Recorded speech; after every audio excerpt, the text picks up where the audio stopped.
Сіздермен арайлым надписіне возражение жазу. Көріп отырсыздар, возражение жазамыз нотариуске. Өмірде барлық жағдай болады. Нотариус өмірден озуы мүмкін. Возражение деген осы.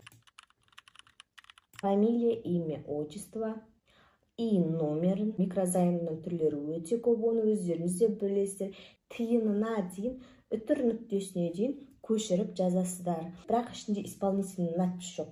Сол деланы арестке қойған частный судебный исполнитель бар. Ол частный судебный исполнительде просто так сіз маған ал егерде миллиондап болатын болса ше, қазір Қазақстанның жартысынан көп адамында кредит бар. Сол себептен аресттеріңізді өздеріңіз шешіңіздер деп айтамын. Бәріне сәлем, сіздермен арайлым. Бүгін мен сіздерге арест шешу сабағының жалғастыра отырып, нотариустың атқару парағына, яғни исполнительный надписіне возражение жазуды үйрететін боламын. Біз алдыңғы сабақта реестр должниковқа тіркелу және де сол жерден нотариустың шығарған атқару парағын алуды көрсеткен болатынмын. Атқару парағын мен сіздерге қазір көрсететін боламын. Исполнительная надпись.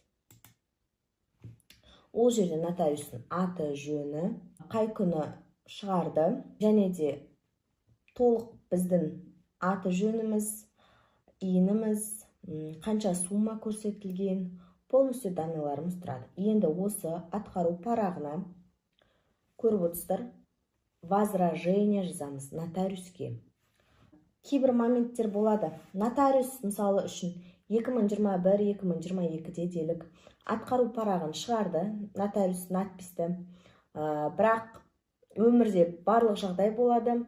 Нотариус лицензиясынан айырылып қалуы мүмкін, нотариус өмірден озуы мүмкін, немесе ауырып қалуы мүмкін.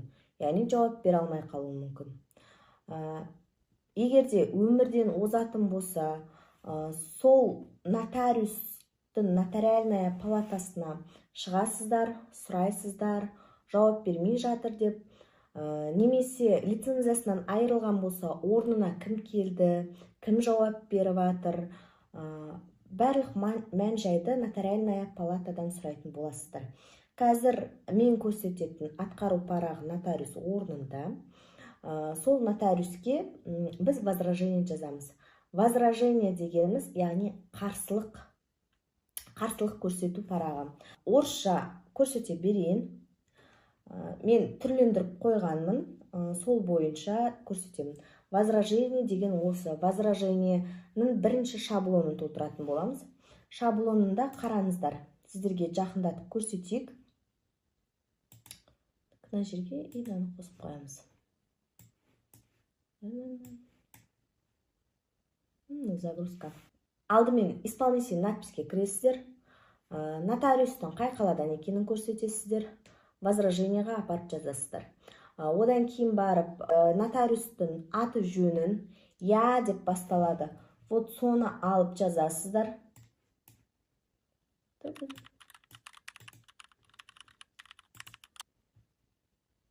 Лицензиясының номерін көресіздер. Лицензия номерін жазасыздар. Кімнен екенін жазасыздар. Фамилия, имя, отчество и номерін, қай қаладан екенін, телефон номерін, email почтасы болса, email почтасын қосып қойсаңыздар болады. Біз шапкасын жазып үйрендік. Келесі возражениеға өтеміз. Возражение на исполнительную надпись нотариуса деп, номер исполнительный надписті алып, номерін жазасыздар. Ол мына жерде зарегистрировано в реестре за номер деп номерін алып, қайталап көшіресіздер. Күнін жазасыздар. Күні исполнительный надпистің жоғарғы бөлігінде орналасқан. Мына күнді алып жазасыздар. Исполнительный надпистің қайтадан номерін қайталайсыздар. Қай күні от деп, на основании стати деп, осы жерде мына статьялар қозғалған 92-де 1, от деп күнін жазасыздар. То же самое исполнительный надписте болады. И осы жерде қай жаңағыдай организацияға қарыз екенін жазасыздар. Ол коллекторлық агенттік болуы мүмкін, ол микрозайм болуы мүмкін. Микрозаймның түрлері өте көп, оны өздеріңіз де білесіздер. CC Loan, Көке, Хава, 365, біз білмейтін микрозаймның түрі өте көп екен. Сол микрозаймның түрін жазасыздар, немесе акционерное общество, например, Каспий, Халық, РБК деген сияқты, соны жазасыздар. Суммасын жазасыздар. Жаңағыдай исполнительный надпистің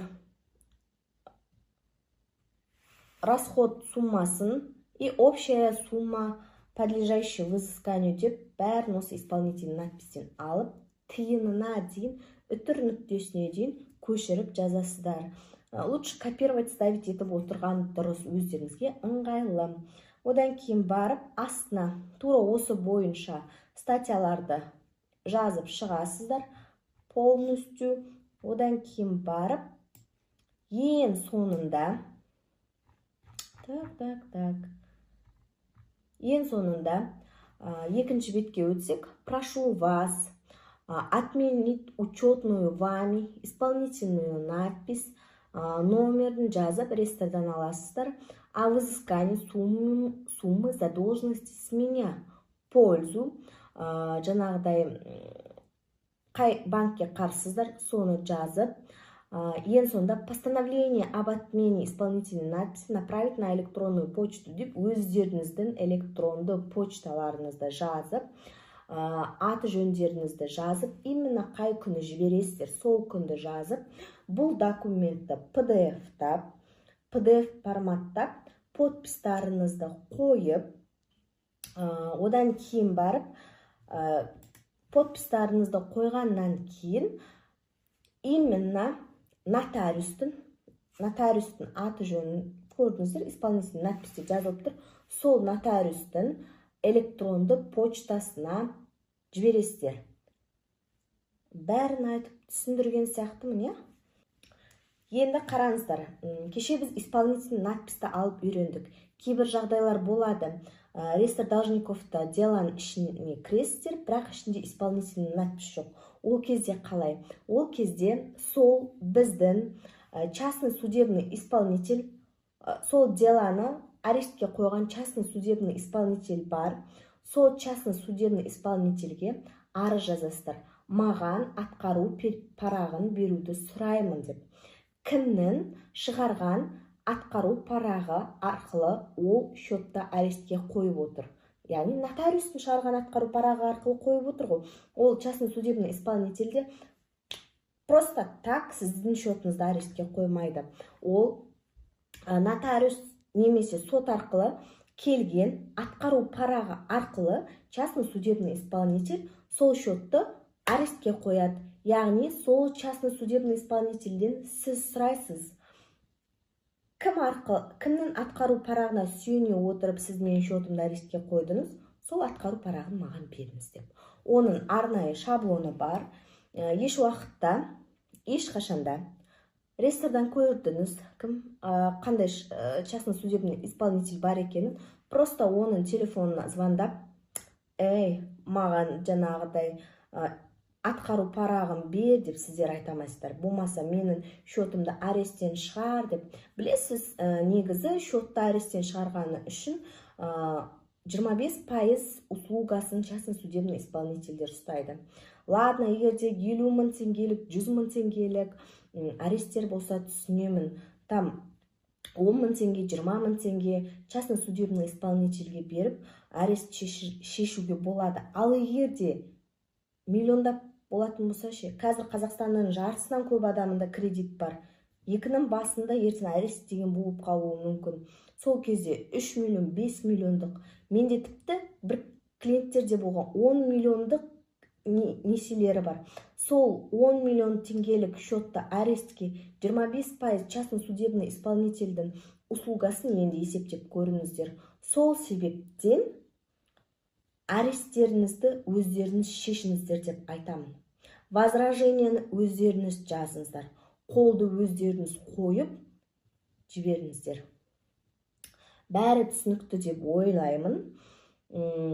Егер де сұрақтарыңыз бар болатын болса, комментарийға міндетті түрде жазыңыздар.